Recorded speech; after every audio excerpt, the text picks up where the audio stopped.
దేవుని ఉన్నత నామానికి మహిమ కలుగునుగాక. వాక్య భాగముగా మత్తయి సువార్త 6వ అధ్యాయము 6వ వాక్యమును 5వ వాక్యము నుండి 6వ వాక్యం వరకు మనం చదువుకుందాం. మరియు మీరు ప్రార్థన చేయనప్పుడు వేషధారుల వలె ఉండవద్దు, మనుషులకు కనబడవలనని సమాజ మందిరములోను వీధుల మూలల్లోనూ నిలిచి ప్రార్థన చేయుట వారికి ఇష్టము. వారు తమ తమ ఫలములను పొంది ఉన్నారని నిశ్చయముగా మీతో చెప్పుచున్నాను. నీవు ప్రార్థన చేయనప్పుడు నీ గదిలోనికి వెళ్ళి తలుపు వేసి రహస్యమందున్న నీ తండ్రికి ప్రార్థన చేయము. అప్పుడు రహస్యమందు చూసు నీ తండ్రి నీకు ప్రతిఫలమిచ్చును. చాలు. ఇక్కడ కొన్ని మాటలు మన జ్ఞాపకంలోనికి మనం తీసుకోవాలి. ఎందుకని అంటే క్రైస్తవ జీవితము అనేటువంటిది దేవుని ఎదుట మనము సరిగ్గా నడుచుకోవటానికి దేవుడు మనల్ని ఏర్పాటు చేసుకున్నాడు. అందరిలాగా మన మనుషులకు కనిపించాలి అనేది కాదు ఈ భక్తి. ఈ భక్తి అనేటువంటిది మనుషులు కాదు, కానీ ప్రతిఫలములిచ్చే దేవునికి మన భక్తి కనిపించేటట్లుగా మనం ఎప్పుడు జాగ్రత్తగా చూసుకోవలసిన అవసరత మనందరి మీద ఉంచబడి ఉంది. ఎందుకని అని మనం జ్ఞాపకం చేసుకున్నట్లయితే, మన ప్రభువు మనల్ని పిలిచిన వాడు సజీవుడైన ఆయన మన నడక, మన పడక, మన మాట ఏ విధంగా ఉందో అనేటువంటిది ఆయనకి అన్నీ తెలుసును. ఆయన అర్థం చేసుకోగలిగిన వాడు. ఎందుకని అంటే మనకు తలంపు రాకమునుపే మన తలంపులు ఆయనకు తెలుసు.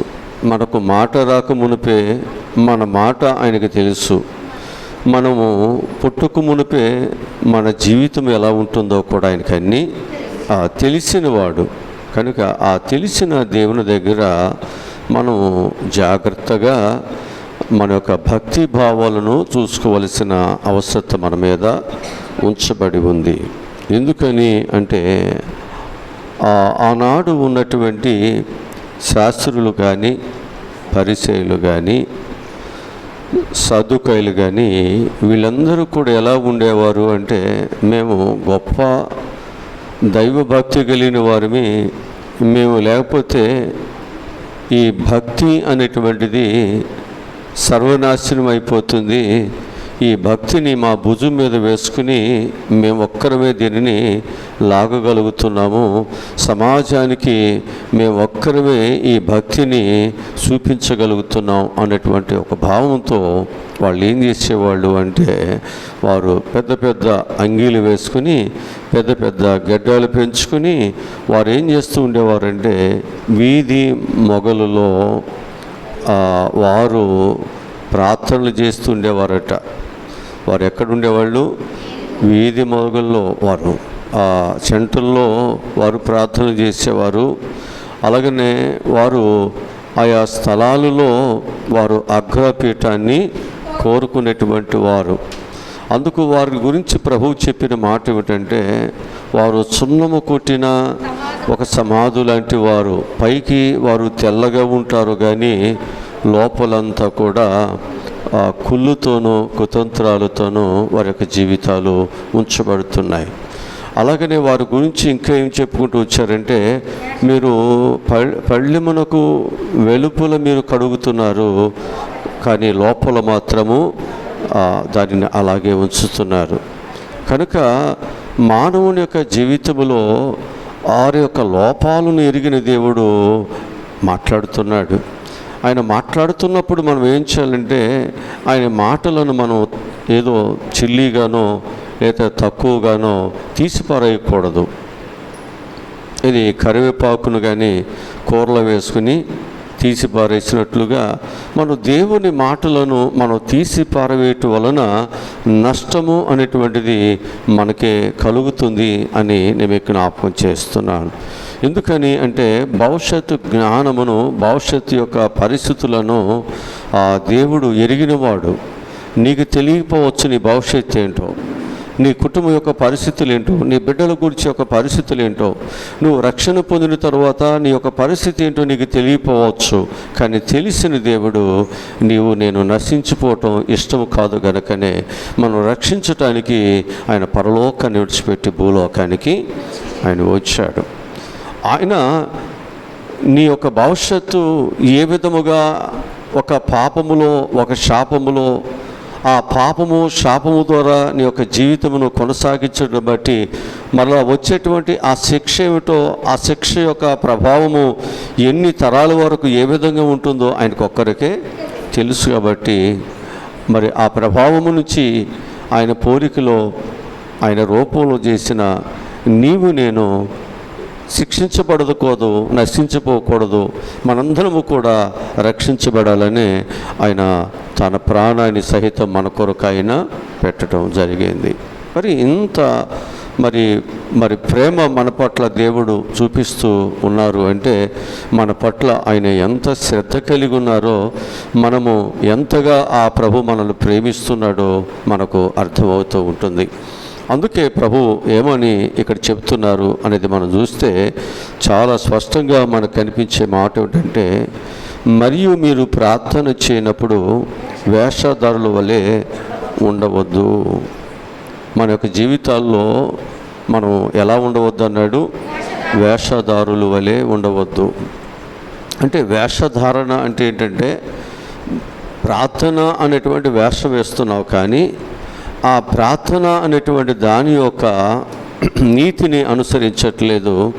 దేవుడు ఏదైతే మనకు ఆ ప్రార్థన చేయాలి అని ఒక నియమాన్ని పెట్టాడో ఆ నియమాన్ని మనము పాటించట్లేదు.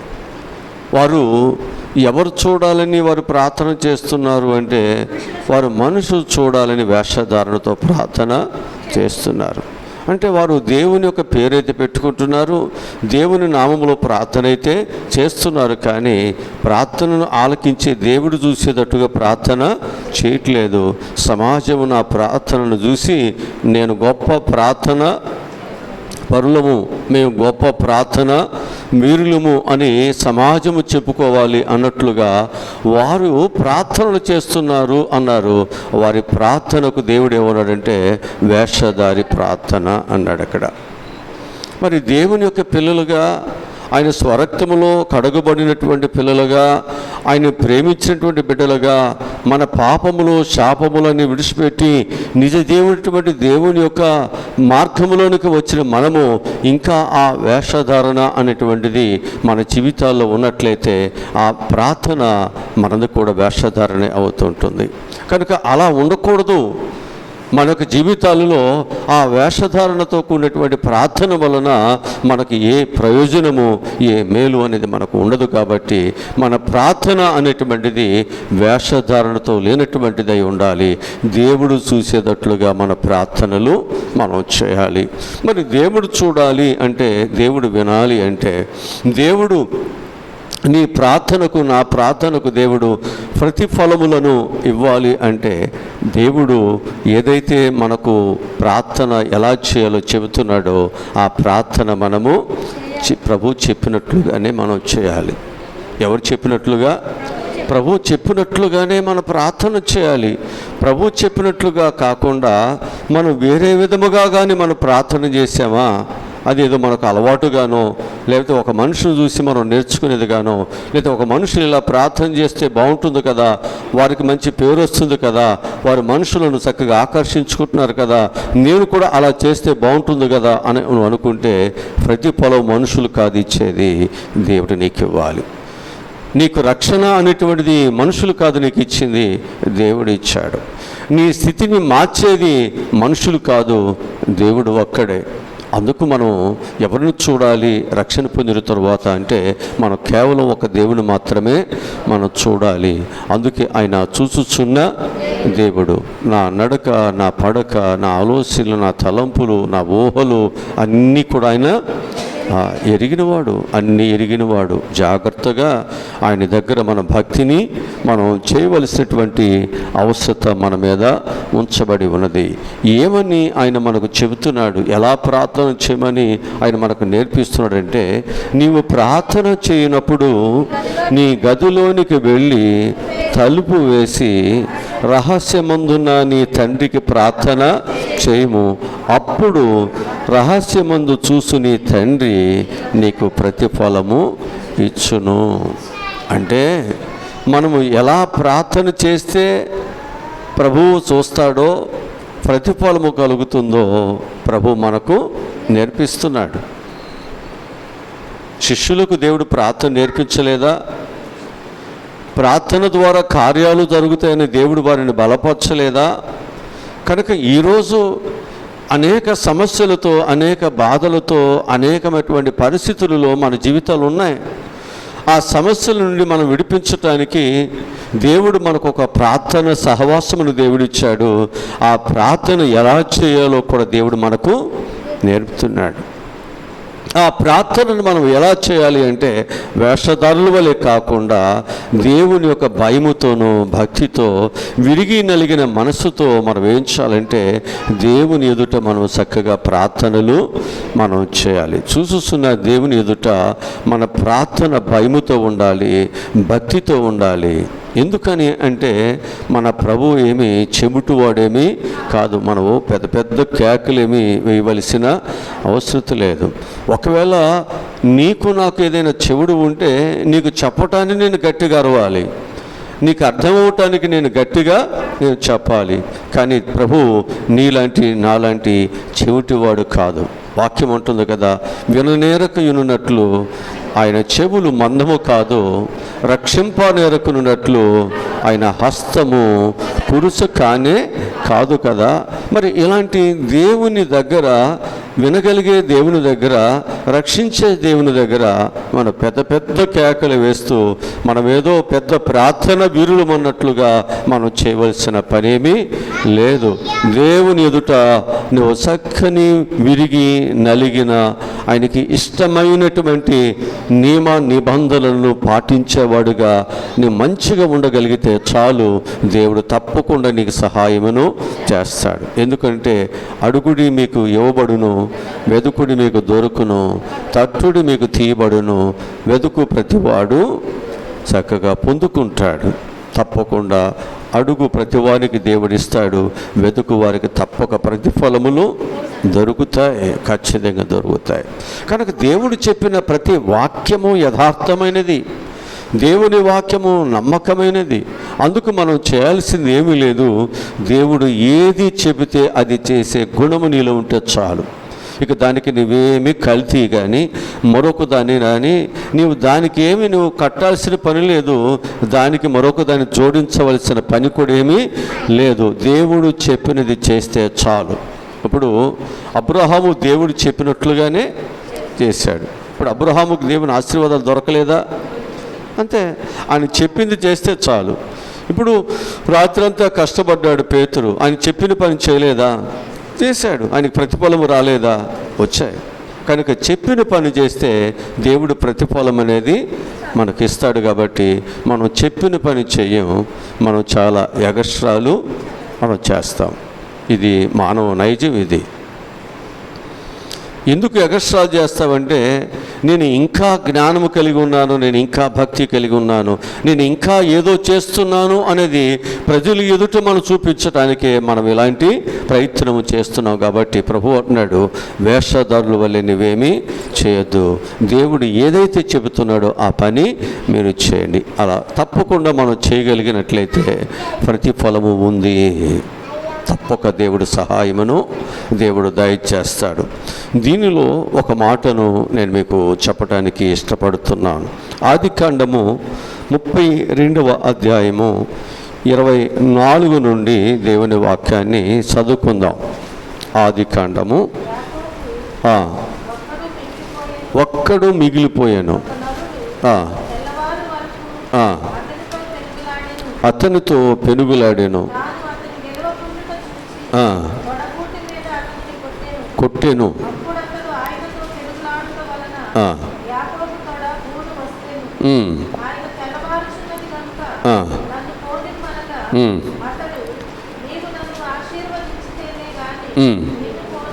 అంటే ఇక్కడ ఈ ప్రార్థన ఎలా ఉంది అంటే, దేవుని యొక్క ఆశీర్వాదములు అతడు పొందుకునేంత వరకు కూడా ఆయన ప్రార్థనను విడిచిపెట్టలేదు, దేవుని విడిచిపెట్టలేదు. అది చాలా ఒక పట్టుదలతో ప్రార్థన చేస్తున్నాడు, ఒక పట్టుదలతో ప్రార్థన చేస్తున్నాడు. అందుకు ప్రతి ఒక్కరు కూడా ఎన్నో సమస్యలు ఉన్నాయి, ఎన్నో బాధలు ఉన్నాయి. మరి యాకోబు కూడా ఎన్నో బాధలు ఉన్నాయి, ఎన్నో కష్టాలు ఉన్నాయి. తను సంపాదించి ప్రేమించేటువంటి అందరిని ఏం చేశాడు? పంపించేశాడు. ఒక్కడుగా మిగిలిపోయాడు. అన్నిటిని పంపించి ఒక్కడుగా మిగిలిపోయాడు. ఎందుకని అంటే, అవన్నీ నీ దగ్గర ఉంటే నీ ప్రార్థనకు ఆటంకముగా ఉంటాయి. అవన్నీ నీతో ఉంటే నువ్వు సరిగ్గా చేయలేవు, నీ మనసు వాటి మీద పడిపోతుంది. అందుకు వాటిని పంపించేశాడు. దేవునితో అతడు ప్రార్థన చేస్తున్నాడు. ప్రార్థన చేసేటప్పుడు మనకు డిస్టర్బెన్స్ అనేది ఏమీ లేకోకుండా మనం జాగ్రత్తగా చూసుకోవాలి, ఉండకూడదు. ఆ డిస్టర్బెన్స్ ఇది ఉంటే ఏమవుతుందంటే, మన కళ్ళు తెరుస్తాం, మనకి ఇనికిడి తెలుస్తుంది, వినిపిస్తుంది కదా. మనం వెంటనే ఏం చేస్తాం? కళ్ళు తెరుస్తాం. అంటే మనకు ఉన్నటువంటి దేవునితో ఉన్నటువంటి ఆ దీక్ష, ఆ సంబంధం ఏదైతే ఉందో అది ఏమైపోతుంది? తొలగిపోతుంది. జాగ్రత్త. ఇప్పుడు సేవకుడు కళ్ళు తెరిచి ప్రార్థన చేస్తున్నాడు, నేను కూడా కళ్ళు తెరిచి ప్రార్థన చేస్తానంటే కుదరదండి. సేవకుడు ఎందుకు కళ్ళు తెరిచి ప్రార్థన చేస్తాడంటే, నువ్వు అసలు ప్రార్థన చేస్తున్నావా, మూసుకేసుకుని గొసగొసలాడుతున్నావా? ప్రార్థన అనగా నువ్వు లేచి వెళ్ళిపోతున్నావా? చూసుకోవాల్సింది ఎవరు? నేను. నీకెందుకు కళ్ళు మూసుకుని ప్రార్థన చేసుకునే దానికి? నువ్వు కూడా కళ్ళు తెరిచి ప్రార్థన చేస్తే ఎట్లా ఉంటుంది? ఎట్టకారంగా ఉంటుంది, లెక్కలేనితనంగా ఉంటుంది. ఇప్పుడు చేయవలసింది నేను, మిమ్మల్ని నడిపించవలసింది. మీరు ఎలా చేస్తున్నారో లేదో జాగ్రత్తగా చూసుకోవలసింది నేను, గద్దించవలసింది నేను. మరి మీరు కూడా అలాగే చేస్తే నన్ను గద్దిస్తారా? కొంతమందికి అర్థం కాదు, వాళ్ళు ఏదో జ్ఞానవంతులులాగా మాట్లాడుకుంటూ పోతారు, కానీ వారి యొక్క అజ్ఞానం అనేటువంటిది బయటకు వస్తుంది. బైబిల్ మనకు బోధిస్తున్నటువంటి మాటలు ఏమిటంటే, నా జీవితాలలో మనం ఎలా ఉండాలి అంటే, మన ప్రార్థన అనేటువంటిది దేవుడు మనల్ని దీవించేంత వరకు కూడా మన ప్రార్థనను విడిచిపెట్టొద్దు. భక్తులైనటువంటి వారందరూ కూడా సమస్యలు ఉన్నాయి, బాధలు ఉన్నాయి, కష్టాలు ఉన్నాయి. ఈ కష్టాలు బాధలు ఉన్నాయి కాబట్టి వారందరూ ఏం చేశారంటే, ఆ కష్టాలు బాధలు తీర్చేటువంటి దేవుని పాదాలు పట్టుకున్నారు. దేవుని పాదాల మీద చేరి దేవుడు దీవించేంత వరకు కూడా వారి పాదాలని విడిచిపెట్టలేదు. ఇప్పుడు ఒక పాపత్రుల స్త్రీ యేసుప్రభువు వారు సీమోని ఇంట్లో భోజనం చేస్తున్నప్పుడు వచ్చి ఆయన పాదాల మీద కూర్చోలేదా? పాదాల దగ్గర కన్నీటితో పాదాలు కడగలేదా?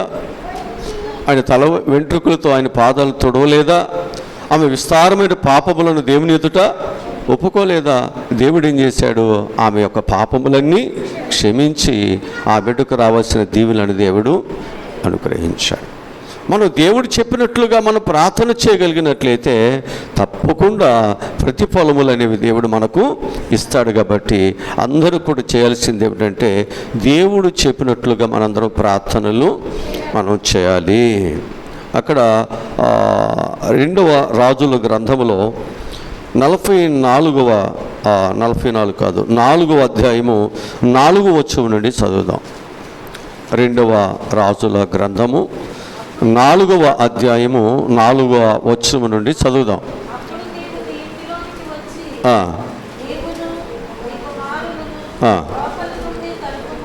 తలుపు మూసి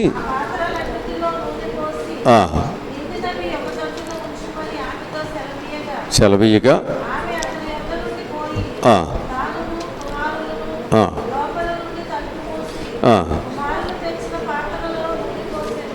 చాలు. ఇక్కడ మనం జ్ఞాపకం చేసుకుంటే తన భర్త భక్తి కలిగిన వాడు, దేవుని యందు మంచి విశ్వాసం కలిగిన వారు. ఒకరోజు ఆయన ఏమైపోయారంటే చనిపోయారు. ఆయన చనిపోయిన తర్వాత ఎవరి దగ్గర అయితే అప్పు చేశారో వారు వారు తన ఇంటికి వచ్చారు. తన ఇంటికి వచ్చినప్పుడు ఆ అప్పుల వారు మా అప్పు కట్టండి అని వారు అడుగుతూ, ఒకవేళ మీరు అప్పు తీర్చలేకపోతే మీ దగ్గర ఉన్నటువంటి పిల్లలను అప్పు తీరేంత వరకు ఆ పిల్లలు మా దగ్గర పని కొరకు మేము తీసుకెళ్ళిపోతాం. అప్పుడు వెంటనే తల్లి దైవజనుడి దగ్గరికి వెళ్ళింది, ప్రవక్త దగ్గరికి వెళ్ళి, అయ్యా పరిస్థితి ఇది, నా భర్త నీకు తెలుసు, మా కుటుంబం మీకు తెలుసును, మేము ఎలా భక్తిగా బ్రతికామో మీకు తెలుసును, మరి నా భర్త అనుకున్న విధంగా చనిపోయారు, ఇప్పుడు అప్పుల వారు వచ్చి నా పిల్లలిద్దరిని కూడా తీసుకువెళ్ళిపోతానంటున్నారు, మరి ఈ విధవరాలికి లేక దేవుని యందు భక్తి కలిగి నాకు సహాయము అనేది మరి దేవుని నుండి నాకు రాకపోతే నాకెవరు సహాయమును చేస్తారని ఆ సేవకుని దగ్గర ఆమెకున్న కష్టాన్ని పెట్టినప్పుడు ఆయన ఏమని సలహా చెప్పాడంటే, నీ ఇంట్లో ఏమైనా ఉందా అని అడిగినప్పుడు ఆమె ఒక మాట చెప్పింది, నా ఇంట్లో నూనె మాత్రమే ఉందయ్యా అని చెప్పింది. ఆ నూనె చాలు దేవుని కార్యము నీలో జరగటానికి. ఆ నూనె నీ ఇంట్లో గొప్ప కార్యాన్ని చేస్తుంది కాబట్టి నీవు వెళ్ళి నీ పిల్లలు నీ కుటుంబం అంతా చేయాల్సింది ఏంటంటే తలుపు వేసుకుని ఆ పాత్రలో మీరు ఏం చేయాలి, ఆ నూనెను పోస్తూ ఉండండి. ఆ పాత్రలన్నీ నిండిపోయిన తర్వాత అప్పుడు మీరు బయట నుండి కూడా ఆ ఇంట్లో ఉన్న ప్లేస్ని బట్టి పరిస్థితులు బట్టి మీరేం చేయాలి, ఆ యొక్క ఆ పాత్రల నూనెని పోసుకోవచ్చు అని చెప్పారు. ఆ దైవజనుడు ఏ మాట అయితే చెప్పాడో ఆ మాటను వారు ఏం చేశారు, తూచా తప్పకుండా వారు నెరవేర్చారు. కాబట్టి దేవుడు ఏం చేశాడు, వారి పట్ల కార్యాన్ని దేవుడు జరిగించాడు. మనం కూడా చేయాల్సింది ఏమిటంటే, దేవుడు కార్యము మన పట్ల జరగాలి ఆశ ఉంది, మన బాధలు పోవాలి అని మనం ఆశతో వస్తున్నాం, కానీ దేవుడు చెప్పినట్లుగా మనము చేయట్లేదు, అందుకే పని జరగట్లా. దేవుడు చెప్పినట్లుగా మనం పని చేస్తే ఖచ్చితంగా పని జరుగుద్ది, ఖచ్చితంగా జరుగుద్ది. ఎందుకంటే దేవునికి అసాధ్యమనేది ఏదీ లేదు. నువ్వు భయపడవద్దు, దేవుడు చెప్పినట్లుగా చేయటమే. మనం దేవుని దగ్గరికి వచ్చిన తర్వాత ఆయన ఏదైతే చెప్తున్నాడో ఆ పనిని మనము చేయగలిగితే దేవుడు మనల్ని విడిపిస్తాడు, అప్పుల నుండి విడిపిస్తాడు, బాధల నుండి విడిపిస్తాడు, శత్రువుల నుండి విడిపిస్తాడు, అనేకమైన కష్టాల నుండి కూడా దేవుడు మనల్ని విడిపిస్తాడు. ఆయనకు అసాధ్యమైంది ఏముంది, ఆయన మాట చొప్పున పని చేయటమే ఆయన బిడ్డలుగా మనం నేర్చుకోవాలి. ఆయన చెప్పిన మార్గంలో నడవటమే మనం నేర్చుకోవాలి. ఎందుకని అంటే ఆయన ఏమి అజ్ఞాని, తెలుగు తక్కువడేమీ కాదు కదా. ఇప్పుడు ఇశ్రాయేలుని ఐగుప్తు దేశం నుంచి దేవుడు విడిపించిన తర్వాత దేవుడు ఏమన్నాడంటే, నేను చూపించే ఈ మార్గంలో గుండా మీరు ప్రయాణము చేయండి అని చెప్పాడు. ఆ మార్గము ఎలా ఉంది అంటే, అది సముద్రాలు అడ్డు వస్తున్నాయి, నదులు అడ్డు వస్తున్నాయి, ఎడారుగా ఉంది, అరణ్యముగా ఉంది, దానిలో అనేకమైన శత్రువులు ఉన్నారు, దానిలో అనేకమైనటువంటి ఆకలి దప్పికలు, అనేకమైన కష్టముతో కూడినటువంటి ప్రయాణం ఉంది. అది దేవునికి తెలియదా? ఆ కష్టాలు ఉన్నాయని, బాధలు ఉన్నాయని, సమస్యల పిల్లలు ఉంటారని తెలియదా? ఆయనకి తెలుసు. ఆ కష్టాలు బాధలు దేవుని మాట చొప్పున విని మనం ప్రయాణం చేస్తున్నప్పుడు ఆ కష్టాలలో దేవుడు మనకు తోడుగా ఉంటాడు. ఆయన మనల్ని నడిపిస్తాడు, ఆయన మనల్ని దాటించేవాడు, పోషించేవాడు, నడిపించేవాడు, మనకు సహాయం చేసేవాడు ప్రభువు ఉండగా మనం చూడాల్సింది ఆయన మాట వైపు తప్ప మనం ఆ సమస్యల వైపు అడ్డుగా ఉన్నటువంటి వాటి వైపు చూడకూడదు. మనం చూడాల్సింది దేవుని వైపు, ఆయన మాట వైపు, ఆయన గౌరవించటమే, ఆయన చెప్పిన పని మనము చేయటమే. అది అలా ఎప్పుడైతే వారు ఆ విధంగా చేయగలిగారో దేవుడు ఏం చేశాడు, వాటన్నిటిని దాటించాడు. దేవుడు అద్భుతాలను చేయగలిగిన వాడని ఎవరు భయపడ్డారు? శత్రువులు భయపడ్డారు. వారు నడిపిస్తున్నటువంటి వాడు గొప్ప యుద్ధ వీరుడు, వారితో మనం ఎవరు గెలవలేమని అనేకులు తెలుసుకునేటట్లుగా దేవుడు గొప్ప కార్యాన్ని వీరి పట్ల జరిగించాడు. మనం అనుకుంటున్నాం అసలే కష్టాల్లో బాధలు ఉంటే ఈ కష్టాల్లో గుండా ఏంటి, మళ్ళీ ఈ బాధల్లో గుండా ఏంటి, దేవుని దగ్గరికి వస్తే ఆశీర్వాదాలు కదా, దగ్గరికి వస్తే కన్నీరు లేనిది కదా, దేవుని దగ్గరికి వస్తే సమృద్ధి కదా, ఇదేంటి దేవుని దగ్గరికి వచ్చిన తర్వాత కూడా గత కాలంలో ఉన్నటువంటి కష్టాలే, గత కాలంలో ఉన్న బాధలే మరలా ఇప్పుడు కూడా ఇదే ఉన్నాయి, ఇదే పరిస్థితి, మన యొక్క పరిస్థితి ఇలాగే రొటీన్గా జరిగిపోతుంది ఏంటని మనం చాలాసార్లు భక్తిని చాలా తక్కువగా, చాలా మనము దానిని తేలికగా మనం తీసుకుంటూ ఉన్నాం. దేవుని మాటను ఎప్పుడు తేలికగా తీసుకోవద్దు, దేవుని మార్గాన్ని ఎప్పుడు తక్కువగా చేయొద్దు. దేవుని యొక్క ఆలోచన నీ మీద ఉంది, దేవుని యొక్క ప్రేమ నీ మీద ఉంది, దేవుని యొక్క కృప అనేటువంటిది నీ మీద ఉంది. కాబట్టే నేను ఆ భయంకరమైనటువంటి ఇనుప కొలిమిలో నుండి, ఆ అగ్ని కొలిమిలో నుండి దేవుడు నేను బయటికి తీసుకొచ్చి నేను ఒక పాలు తేనెలు ప్రవహించే ఒక ఆశీర్వాదకరమైనటువంటి దేశంలోనికి దేవుడు నిన్ను నడిపించడానికి తీసుకొచ్చాడు. మాట ఇచ్చిన దేవుడు నమ్మదగిన వాడు, కానీ ఆయన మరలా తిరిగి నాలుక మడతేసి నేను అనలేదు అని నిన్ను మోసం చేయవాడు కానే కాదు. ప్రభు అంటాడు, మనుషుల నమ్మటి కంటే యెహోవాని ఆశ్రయించడం మనకు మేలు. దేవుని ఆశ్రయించిన తర్వాత నీకు మేలు కలగాలి అంటే మనం చేయాల్సింది ఏమిటో తెలుసా అండి?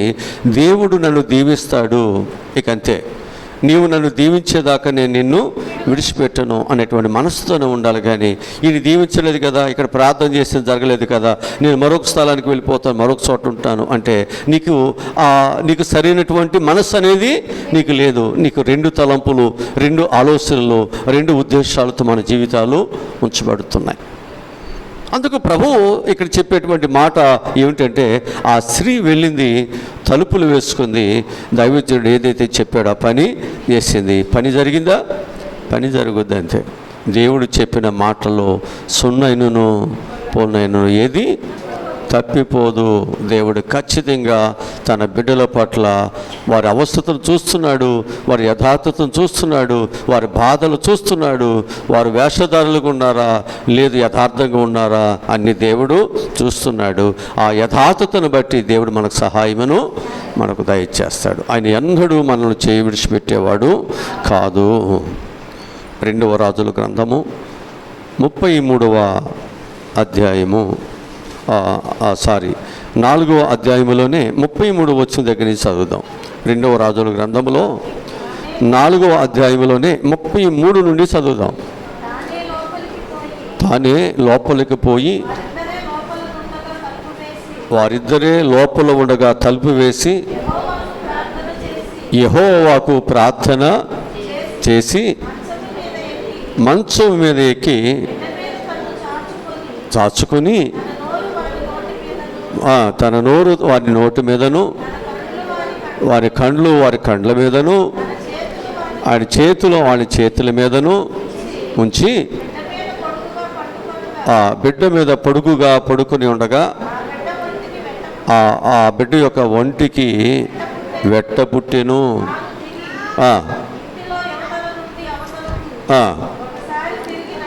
ఒక్కసారి తిరిగి నడిచి మరలా మంచం మీద ఎక్కి మరలా వాడి మీద పడుకుగా పడుకుని చూసారా, ఇక్కడ తలుపు వేసుకుని చేయవలసిన పని, మనం ఒంటరిగా ఉండి చేయవలసిన పని. ఎప్పుడైతే దేవుడు చెప్పాడో దానిని మనం చేస్తే అక్కడ కార్యాలు జరుగుతాయి కదా, జరుగుతాయి లేదా? అక్కడ నూనె సమృద్ధిలోకి వెళ్ళింది, ఇక్కడేమో చనిపోయిన బిడ్డ తిరిగి బ్రతికాడు. ఈరోజు నీవు నేను ఎవరమైనప్పటికీ కూడా దేవుడు చెప్పినట్లుగా మన ప్రార్థనలు మనం చేయాలి. యాకోబు అలాగే ప్రార్థన చేయటం బట్టి వారు అన్న యొక్క ఆగ్రహము నుండి తను తప్పించబడి తిరిగి అతడు స్వదేశంలో క్షేమము ఉండటానికి దేవుడు అవకాశాన్ని కలుగజేశారు. యెషయా గ్రంథము 26వ అధ్యాయము 21వ వాక్యాన్ని చదువుకుందాం. నీవు వెళ్ళి నీ అంతఃపురములలో ప్రవేశింపము. మీరు వెళ్ళి నీవు తలుపులు వేసుకొనుము, ఉగ్రత తీరిపో వరకు. అది ఎక్కడ ఉండాలి మనము? దేవుడు చెప్పాడు, ఉగ్రత ఉంది, సమస్యలు ఉన్నాయి, బాధలు ఉన్నాయి. అది తీరిపోయేంత వరకు కూడా ఏం చేయాలి? దేవుడు చెప్పినట్లుగా మన ఒక అంతఃపురంలోనికి వెళ్ళాలి, మన గదిలోకి మనం వెళ్ళాలి. మనం ఏం చేయాలి? తలుపు వేసుకోవాలి. ఆ ఉగ్రత తీరిపోయేంత వరకు కూడా అక్కడే నీవు ఉండాలి. కనుక క్రైస్తవ యొక్క జీవితంలో ఒక ఆశ్రయము అనేటువంటి దేవుడు మనకి ఇస్తున్నప్పుడు, కష్టము బాధ అనేటువంటి మనకు వచ్చినప్పుడు మనం ఏం చేయాలంటే ఆ ఆశ్రయపురంలోకి మనము వెళ్ళిపోవాలి తప్ప, నాకు జ్ఞానం ఉంది, నాకు తెలివి ఉంది, నేను తెలివితేటలతో తప్పుకుంటాను అనుకుంటే నష్టము మనకు కలుగుతుంది. దేవుని మాట చప్పున కాక వేరొక విధముగా చేయు ప్రతివానికి అనేకమైన దెబ్బలు, అనేకమైనటువంటి అవమానాలు వస్తాయి. కనుక మనం దేవుని మాట చొప్పున మనం చేయాలి. అలా మనం చేస్తే ఎలాంటి ఉగ్రత వస్తుందో, ఆ ఉగ్రత ద్వారా ఎలాంటి నష్టం వస్తుందో దేవునికి తెలుసు. ఇప్పుడు ఐగుప్తు దేశంలో ఉన్నటువంటి ఇశ్రాయేలుకి దేవుడు ఏమన్నాడు? ఈ రాత్రి మరణదూత వస్తుంది, మీరందరూ కూడా చేయాల్సింది ఏమిటి? మీరందరూ కూడా ఆ యొక్క గవిడి మీద ఏమన్నాడు? గొర్రెపిల్ల యొక్క రక్తాన్ని, వధించిన గొర్రెపిల్ల యొక్క రక్తాన్ని మీరేం చేయాలి? మీరు రాయాలి. ఎవరి యొక్క గుమ్మముల మీద ఆ రక్తం అనేది గుర్తుంటుందో ఆ ఇంటికి మరణదూత వెళ్ళకోకుండా ఆ ఇంటిని దాటి వెళ్ళిపోతుంది. దేవుడు ఏదైతే చెబుతున్నాడో అది చేసిన వారు రక్షించబడుతున్నారు, అది చేయని వారు శిక్షకు పాత్రలు అవుతున్నారు.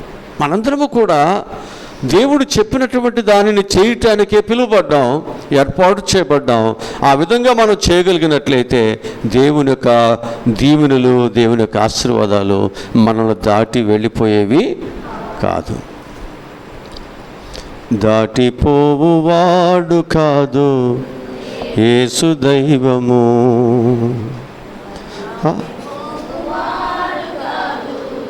యేసు దైవము ఆలకించుతాడు నీదు ఆర్తనాదము. ఆలకించుతాడు నీదు ఆర్తనాదము. ఏది నీకు అవసరము తాను ఎరిగియుండెను. నీకు అవసరము తాను ఎరిగియుండెను. చేయుటకు నీ ప్రక్కనే ఉండెను. మేలు కలుగ చేయుటకు నీ ప్రక్కనే ఉండెను.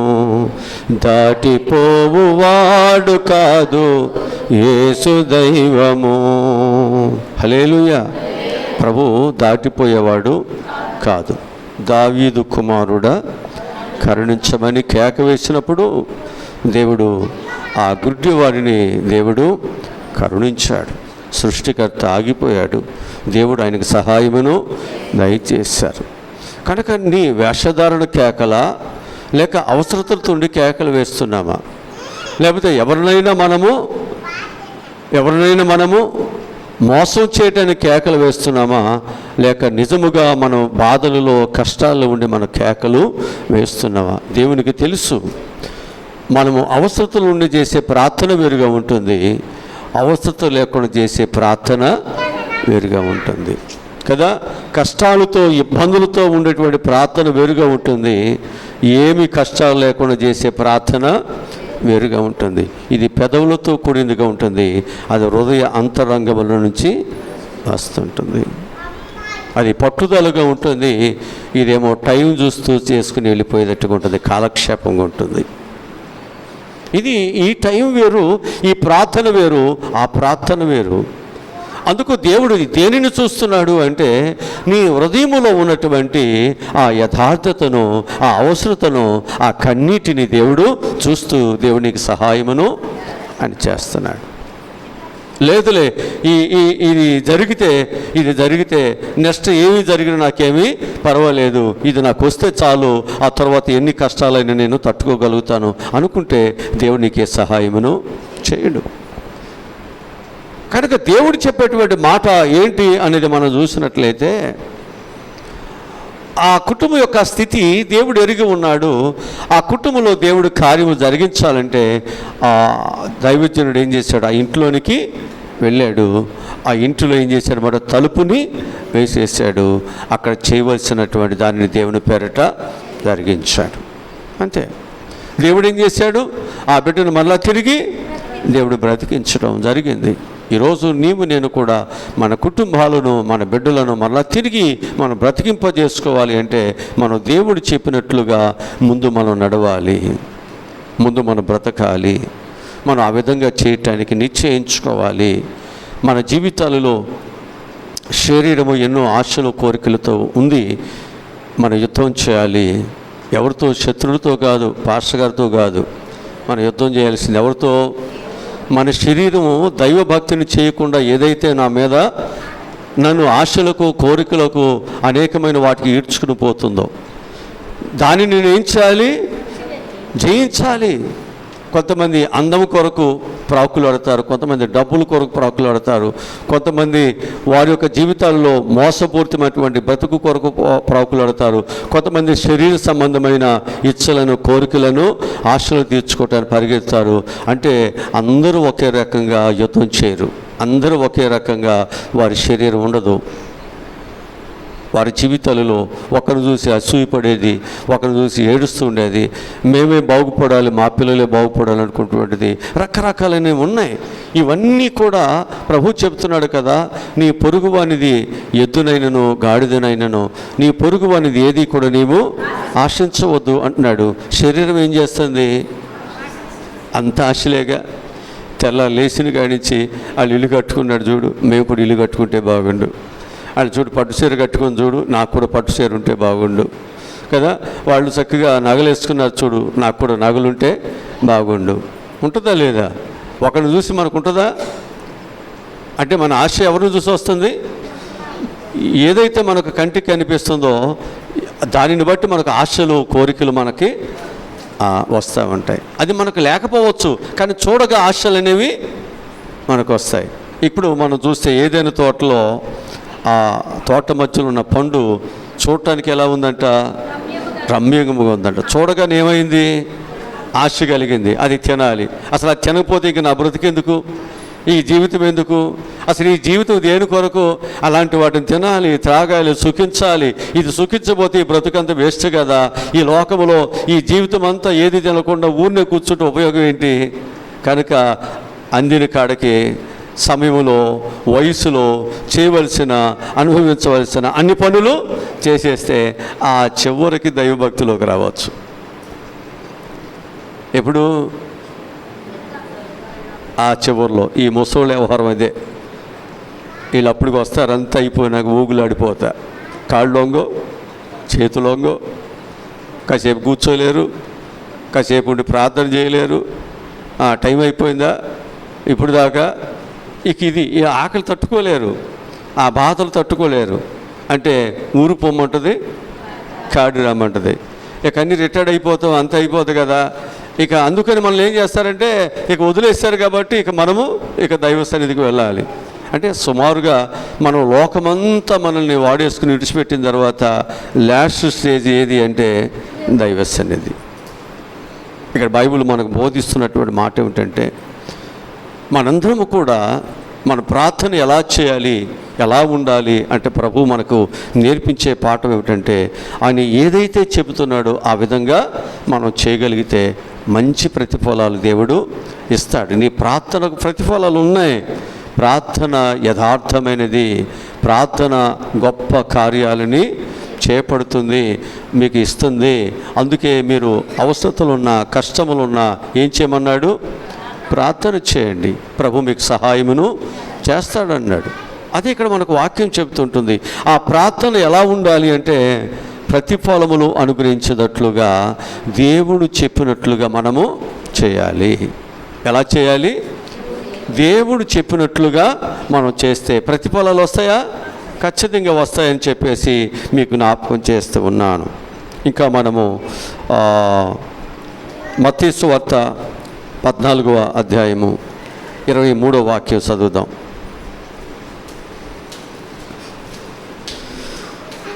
14:23.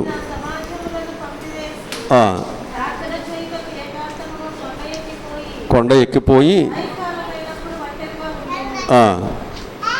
చాలు. ఇక్కడ మనం జ్ఞాపకం చేసుకుంటే యేసు ప్రభు కూడా ఏం చేస్తున్నాడు?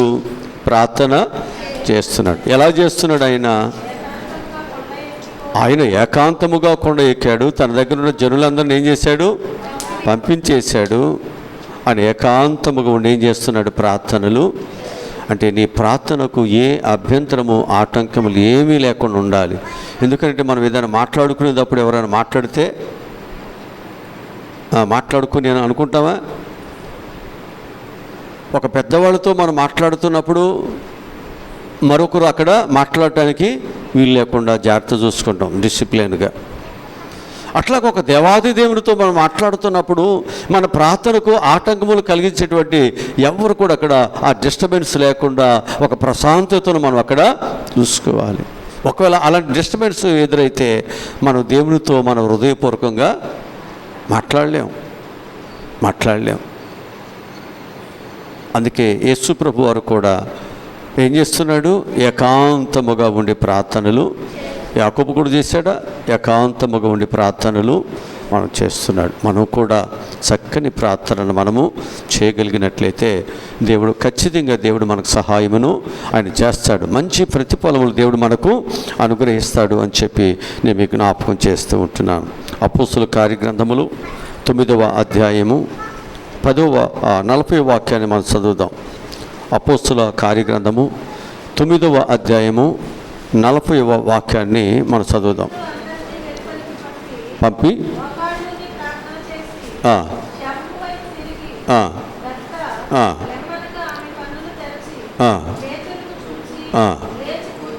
చూసారా?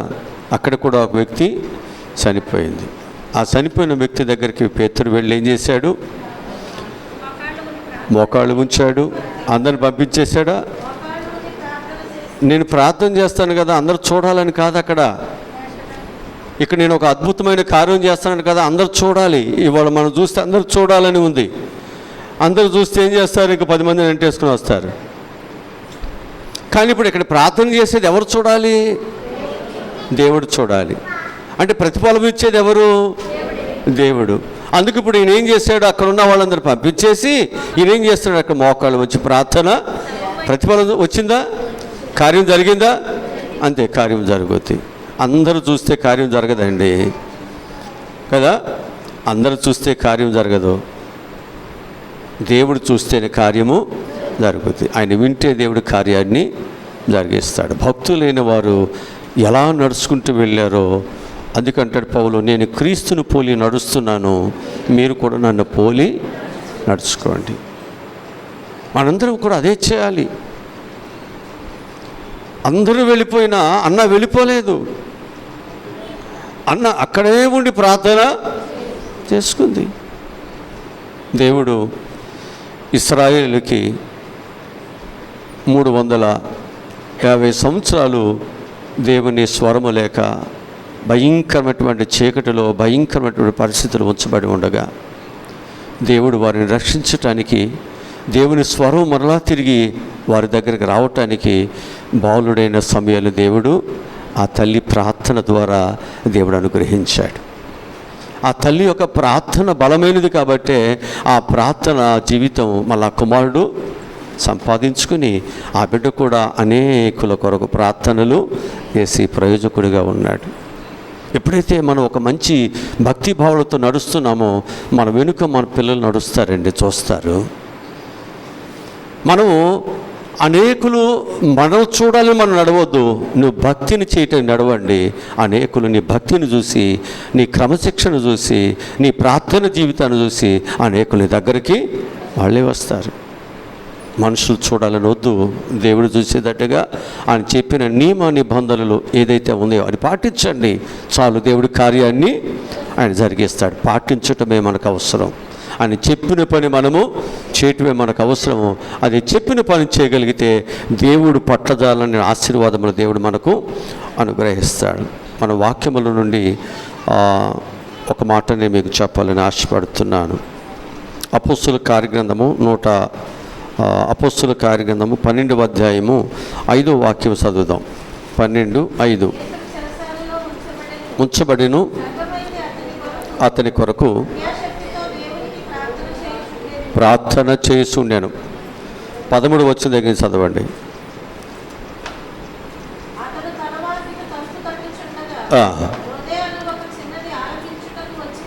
ఇక్కడ పేతురు చెరసాలలో ఉన్నప్పుడు సంఘం ఏం చేసింది? తలుపులు వేసుకుని ప్రార్థన చేశారా? తలుపులు వేసుకునే చేసింది. తలుపులు వేసుకోకపోతే పేతురు వచ్చి తలుపు దగ్గర నుండి తట్టాల్సిన పని ఏముంది? అంటే తలుపులు వేసారే కదా, వాళ్ళు ప్రార్థన చేసింది. ఇప్పుడు వీళ్ళు చేసిన ప్రార్థనకు ఏమైంది? పేతురు యొక్క చెరసాల సంఖ్యలన్నీ విడిపోయి ఆయన ఏం చేశాడు? ప్రార్థన చేస్తున్న తన బిడ్డల దగ్గరికి ఆయన వచ్చాడు. ఈరోజు ప్రియ దేవుని బిడ్డల కార్యం జరగాలి అంటే దేవుడు చెప్పిన పని ఏ సంఘము, ఏ పిల్లలు మంచిగా చేస్తారో వారి పట్ల దేవుడు ప్రతిఫలములను ఇవ్వటానికి ఆయన చిత్త మనసుతోనే ఉన్నాడు. అప్పుడు కాదు, ఇప్పుడు కాదు, ఎప్పుడు కూడా తన పిల్లల ప్రార్థన వినే దేవుడే, తన పిల్లలకు ప్రతిఫలములను ఇచ్చే దేవుడే, తన పిల్లల కన్నీరు తుడిసేవాడే, తన పిల్లలకు దేవుడు సహాయమును చేయవాడే. నువ్వు చక్కగా దేవుని మాట వినండి, ఆయన చెప్పినట్లుగా చక్కగా నడుచుకోండి. దేవుడు గొప్ప ప్రతిఫలములతో దేవుడు మనలను దీవిస్తాడు. దేవుడి మాటలు దీవించునుగాక. ఆమేన్. తల ఉంచండి, ప్రార్థన చేసుకుందాం. మా ప్రభువా, రక్షకుడా, ఈరోజు ప్రభువా నీవు మాకు చెప్పిన మంచి మాటను బట్టి చాలా వందనాలు తెలియజేస్తున్నాం ప్రభువా. ఎందుకనంటే నీ మాట విని ఎప్పుడైతే మా పాపములను మేము ఒప్పుకుంటామో మేము చక్కనినైనా పవిత్రమైనటువంటి జీవితంలోనికి వస్తాం. పవిత్రమైన జీవితంలోనికి ఎప్పుడైతే మేము కడగబడి మార్చబడుతున్నామో మేము నిత్యము ఉండే పరలోక అనే ఫలాన్ని మేము సంపాదించుకోగలుగుతాం ప్రభా. అందుకే మా యొక్క జీవితాలలో ప్రభు ఆ ప్రతిఫలములు ఇవ్వటానికే నీవు ప్రార్థన చేయండి, ప్రార్థన చేయండి, ప్రార్థన చేయండి. ఆ ప్రార్థన దావీదు యొక్క జీవితంలో తన సింహాసనమును పోకుండా సింహాసనమైన ప్రతిఫలము, ఆశీర్వాదములు అనేటువంటి ధననిధులు పోకోకుండా అది తనకు తన పిల్లలకి అది ఆశీర్వాదకరముగా ఉన్నట్లు దేవుడు సహాయమును దయచేశారు. ఈరోజు ప్రభువా చెప్పిన ప్రతి మాట అయ్యా నా పిల్లలందరికీ ఆశీర్వాదకరముగా దీవెనకరముగా ఉన్నట్లు మీరే నా పిల్లలతో మీరు మాట్లాడు నాయనా.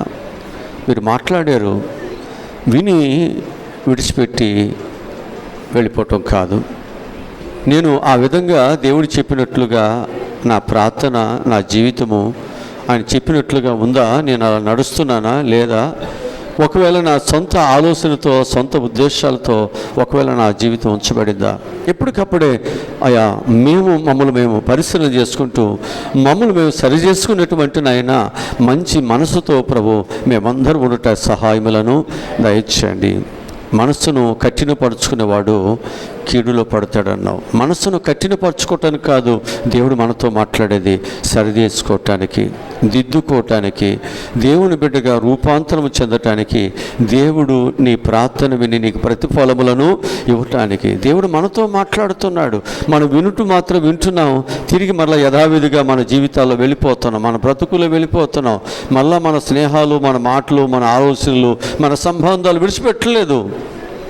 యథావిధిగా రొటీన్గా దేవుడు మనతో మాట్లాడుతున్నాడు, ఏడుస్తున్నాం, మళ్ళీ తిరిగి బయటికి వెళ్ళిన తర్వాత మళ్ళీ యథావిధికి వెళ్ళిపోతున్నాం. ఈ బ్రతుకు ఉన్నంతకాలం నీ ప్రార్థనకు, నీ జీవితాన్ని ప్రతిఫలాలు లేవు.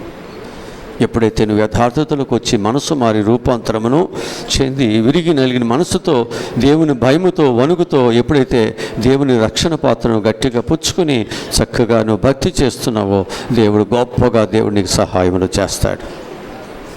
మా ప్రభువా, ఈ చిన్ని సంఘమును మీరు మాకు అప్పగించారు. ఈ సంఘమునైనా ఒక బలమైన సంఘముగా, ఒక ఆశీర్వాదకరమైన సంఘముగా అనేకులకునైనా చక్కటినైనా దేవుని మార్గమును, సత్యమును, జీవాన్ని చూపించగలిగేటువంటి మంచి సంఘముగా, వారి సత్క్రియలు చేత ప్రభువా దేవునికి ప్రభువా మహిమను తీసుకొచ్చే మంచి ప్రియులుగా, మంచి పిల్లలుగా మేమందరం ఉన్నట్లు సహాయములను దయచేయి. ఈ కొండ మీద ప్రసంగమునైనా క్రైస్తవ జీవితానికి ఒక గొప్ప పునాది. ఆ పునాది మీద ఎవరు కట్టబడతారో, ఆ పునాది మీద ఎవరు నిలిచి ఉంటారో, వానలు వచ్చినా, వరదలు వచ్చినా, వారి విశ్వాసం, వారి భక్తి, వారి ప్రార్థన ఎప్పటికీ నిలిసే ఉంటుంది. అందుకే ప్రభువా నువ్వు మాతో మాట్లాడుతున్నావు. నేను భక్తి కలిగిన వాడినని ఏదో లోకములో నేను పక్కగా నడుచుకుంటూ, లేకపోతే పాటలు పాడుకుంటూ, ఏదో నేను ముసుగు వేసుకుంటూ తలదించుకుని నడిస్తే అది భక్తి కాదు. మనసు చూసి అనుకోవచ్చేమో, కానీ దేవుడు చూడాలి. నీ మనస్సులో ఏముందో ఆయన చూడాలి. మనసు చూడాలని చేస్తున్నామా? దేవుడు చూడాలి మనం చేస్తున్నామా? ఎవరి నుండి మనకు రక్షణ? ఎవరు నిన్ను మెచ్చుకోవాలి? ఎవరు నీకు ప్రతిఫలములు ఇస్తాడు? అది కేవలము దేవుడే కదా. అందుకు వేషధారణతో కాకుండా దేవుని మాట చొప్పున మనం పనిచేయవారుగా, దేవుని మాట చొప్పున భయపడువారుగా, ప్రార్థన చేయవారుగా అయ్యా మేము ఉన్నట్లు నువ్వు మాకు సహాయములను దయచేయండి ఆయన. తిరిగి పిల్లలందరూ వారి గృహాలకు వెళుతున్నారు. క్షేమ తీసుకువెళ్ళండి. రేపు జరిగే పునరుత్థాన ఆరాధన ఇవన్నీ మంచిగా జరిగే సహాయములను దయచేయండి. ఏ అభ్యంతరములు, ఆటంకములనైనా రాకున్నట్లు కూడా సహాయములను దయచేయమని మరలా ప్రభువా మమ్మల్ని మేము నీ చేతులకు అప్పగించుకుంటూ, నీ యొక్క క్షేమములో మీరు ఇచ్చేటువంటి ఆశీర్వాదములో మళ్ళీ మేము నీ మందిరములో మేమందరం కుటుంబాలుగా చేరి మేమందరం సంతోషించడానికి మీరే మాకు సహాయములను దయచేయండి. ఈ చిన్ని సంఘమును మీ చేతులకు అప్పగిస్తున్నాను. యూట్యూబ్ ఛానల్ ద్వారా వీక్షిస్తున్న ప్రతి ఒక్కరికి, ప్రతి కుటుంబానికినైనా నీ దీవెన ఆశీర్వాదములు మీరు అనుగ్రహించమని యేసు నామములో ఈ మనవులు, ఈ ప్రార్థనలు అడిగి పొందుకుని ఉన్నాము తండ్రి. ఆమేన్. మన తండ్రి అయిన దేవుని ప్రేమ, కుమారుడైనటువంటి యేసుక్రీస్తు వారి యొక్క దైవ కృప, పరిశుద్ధాత్మని నిత్య ఆదరణ, కాపుదల, భద్రత సదా తోడై ఉండునుగాక. ఆమేన్.